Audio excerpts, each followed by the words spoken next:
Welcome to the StinBA channel. My name is Stin and today we'll be talking some Charlotte Hornets basketball. As always, one thing that I have to ask is to please like or subscribe, maybe even comment, just some indicator so I can see how many people are interested in Charlotte Hornets basketball and maybe we can create a community, All right.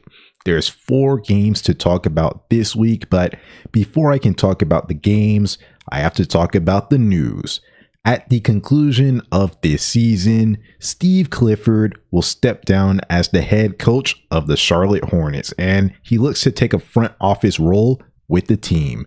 What's being reported is that he decided to step down, but I'm just saying, if it was like a mutual agreement to part ways, then I've got to say, that's unfortunate for Clifford. In his first season, the Miles Bridges situation ruined that season, and in this season, he's never had an NBA level team because everyone has been so injured.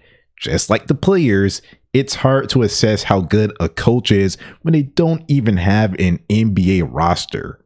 Anyways, Clifford is stepping down. The Hornets got permission to interview a bunch of assistant coaches, but I don't know any of them, so I'm not going to say which one I want. I just want for the Hornets to get a good head coach. All right, the first matchup was against the Clippers, a team that the Hornets haven't beat in a while. A lot of this was because of injuries, but in terms of the new era Hornets and building that culture, I just wanted the Hornets to end that losing streak, just like they ended their losing streaks against the Jazz and Blazers. Unfortunately, that didn't happen as the Hornets' soft defense gave up a very efficient 41 points to Paul George, and they couldn't stop Zubac either. The defense was bad, but I love that the offense scored at an NBA level. A big reason why that happened was because Miles and Brandon both had big games, something that they haven't really done together since before the trade deadline. The offense was able to keep up with the Clippers, staying around 10 points behind them all the way through.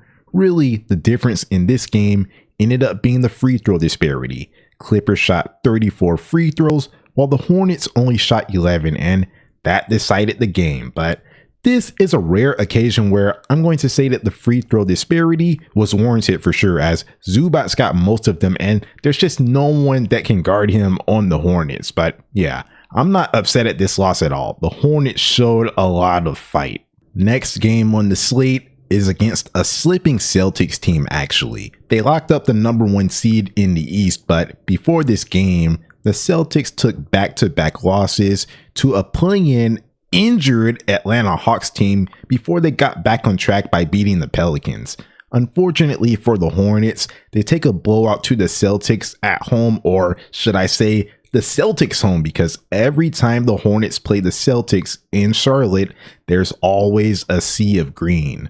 It's understandable why no one wants to watch Hornets basketball now with all of the injuries, but even when the Hornets were competitive in 2021, 2022, the same thing happened. If the culture is going to change, then the attendance issue needs to change so that the Hornets aren't basically playing away games in their own home arena.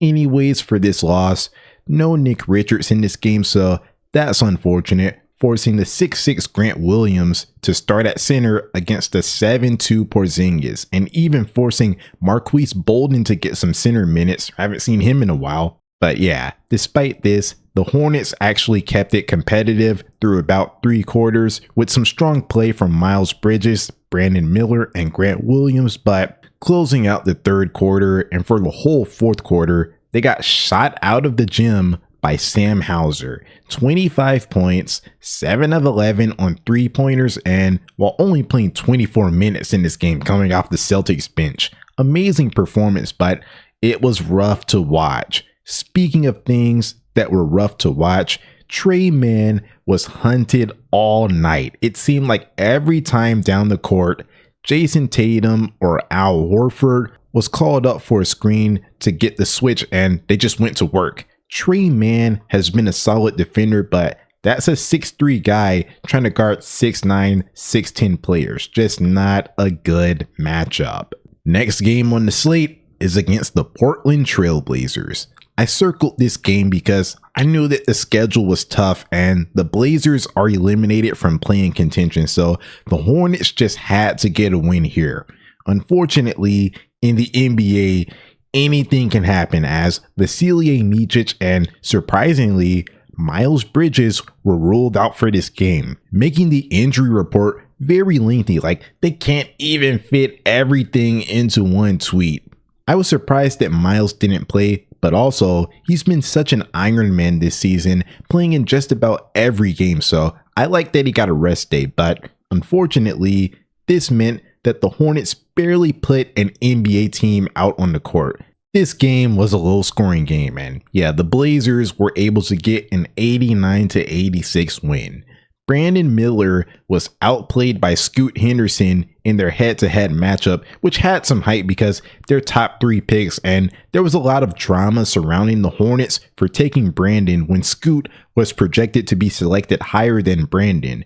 Brandon has been better for all of the season, but for some, losing this one random game and getting outplayed is just going to keep that narrative alive that the Hornets made the wrong pick, which is unfortunate. Another thing that's unfortunate was the rebound battle. Hornets were crushed 55-36, most of them coming from DeAndre Ayton and Jabari Walker.